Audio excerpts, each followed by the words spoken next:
C'était l'histoire d'un homme qui n'habitait jamais. L'histoire de l'homme avait commencé il y a longtemps. Des expériences d'enfance, on n'en parlera pas, il n'en a jamais rien dit. Des mobilités, du côté terne des bords de ville, de la contrainte de partir, mais il y aurait eu d'autres explications. Là où on en est de soi-même, qui peut vous sauver de vous-même? Ou même simplement le goût, arriver dans une ville, chercher des chambres à louer. C'était plus facile autrefois que maintenant. On trouvait les annonces, on passait un coup de téléphone, on avait rendez-vous, on visitait. C'est une habitude qu'il a gardée souvent.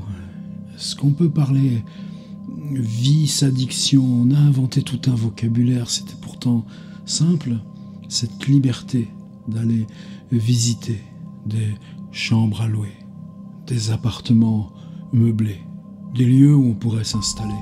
Vide, qu'est-ce que ça peut faire? C'était toujours mieux quand c'est vide. C'est plus terne, c'est plus neutre. Tu as plus de liberté d'imaginer. Tu te concentres face à la fenêtre. Tu te concentres sur ce que tu vois, même si ce que tu vois là peut être ce que tu as vu tant de fois ailleurs ou pourrais voir ailleurs. Et puis, on s'installe plus longtemps. Changer de ville, non, on n'emmène rien, juste un sac.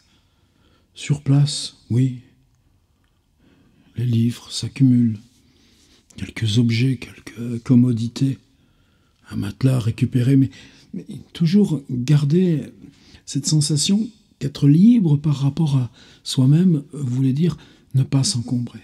Tu changes de ville, tu laisses là, t'inquiète pas, il y a des services de la municipalité, tu poses sur le trottoir, ils viennent l'enlever dans la journée. C'était pas des choses de valeur.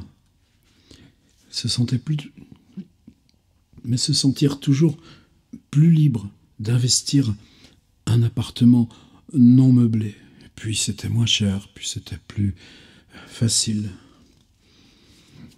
Il n'aimait pas maintenant ces conditions qu'on faisait de déclarer à l'avance des ressources, des salaires. Lui, il trouvait toujours à s'employer là où il arrivait. Ça aussi, il ne s'en est jamais beaucoup expliqué. Mais sautons dans l'intérieur de sa propre tête. Ce goût qui avait remplacé celui de changer de ville. C'est pas infini la suite des villes. Il y avait un certain goût à venir dans une petite ville, à ramasser, immobile, s'installer là. Personne ne te demande rien, personne ne s'occupe de toi. Tu deviens un de plus des anonymes qui prennent leur sac pour trouver un peu à manger, passe à la caisse, quelquefois une bouteille d'alcool en plus. D'autres fois, au contraire, bien sûr, il y avait un plaisir à se fondre dans l'agitation des grandes villes, ce qui va plus vite, les lumières, les phares. Mais peut-être que, justement, ce qui distingue une petite ville d'une grande ville, dans la petite, c'est solitude qui se juxtapose dans les maisons, les rues grises, immobiles, le vieillissement de toi comme de tout le reste. On se reconnaît, on ne se pose pas de questions à côté de ça. Dans la grande ville, si tu es à côté de l'agitation, il y a cette main qui te pousse sur le bord. Par contre, revenir dans une grande ville, 3, 4, dans le pays, autour du pays, il aimait garder la possibilité de langue. Mais va à Berlin, par exemple, il avait souvent habité à Berlin. C'est facile de parler aussi notre langue. Là-bas, dans ces grandes villes, à l'étranger. Londres, la ville la plus scintillante, la ville la plus libre, la plus agitée. Il y a bien plus de Français à Londres, même aujourd'hui, qu'on en a dans des villes moyennes, chefs-lieux de préfecture, comme à Poitiers, où il aimait revenir à cause de son adolescence. Repasser dans une rue où il avait eu une chambre autrefois. Et puis à un moment, tu t'aperçois qu'en toi, il n'y a plus ce besoin de changer de ville. Il s'en était aperçu parce que cette chambre-là, ça faisait plus de 8 mois. Comme d'habitude, un matelas par terre, une planche sur des tréteaux, et les livres qui s'accumulent, son ordinateur, et puis maintenant ça aussi c'était si facile, tu n'avais pas besoin de t'encombrer de quoi que ce soit. Tu gardais le compte avec le petit téléphone portable, puis tu avais accès. Il aimait bien, il avait encore cette curiosité des affaires du monde. Ce qu'il écrivait, ouais, justement, pour lui, dans cet ordinateur. Un blog anonyme, un blog pas sous son nom, avec son journal. Son journal de quoi ? Son journal d'occupation des villes, son journal d'occupation des chambres. Il avait toujours gardé cette habitude-là, même dans cette ville où il vivait depuis plus de 8 mois. Tu repérais une annonce, chambre à louer, appartement à louer, meublé, pas meublé, résidence avec service ou pas service, ou colocation même parfois. Pourtant, il aurait été bien incapable de supporter une colocation. Il allait visiter. Il disait, bien sûr, demain vous aurez mon dossier. On le prenait au sérieux, avec l'âge qu'il avait, l'aspect digne qu'il avait.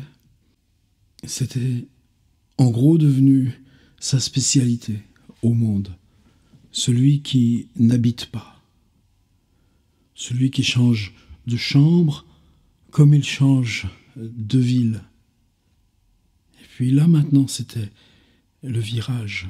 Pourquoi revenir passer 3 semaines, 4 semaines, 5 semaines dans une ville là où justement tu cherchais tes propres traces? Quand tu avais 20 ans, quand tu avais 30 ans, tu avais déjà habité cette ville. Dans quelle rue, quelle fenêtre? Ça le travaillait plus maintenant. Dans son journal, il avait écrit « Qu'est-ce que tu laisses après toi-même » Dans son journal, il avait écrit, et vous pouvez le trouver sur Internet, si vous cherchez la phrase exacte, peu importe, l'anonymat, toujours relatif des blogs, il avait écrit « Qu'est-ce qui peut me protéger de moi-même » Et encore plus maintenant, qu'est-ce qui maintenant peut encore me protéger de moi-même? Il en était là avec lui-même. L'homme qui n'avait jamais habité. L'homme qui avait vécu dans tant de villes sans jamais habiter.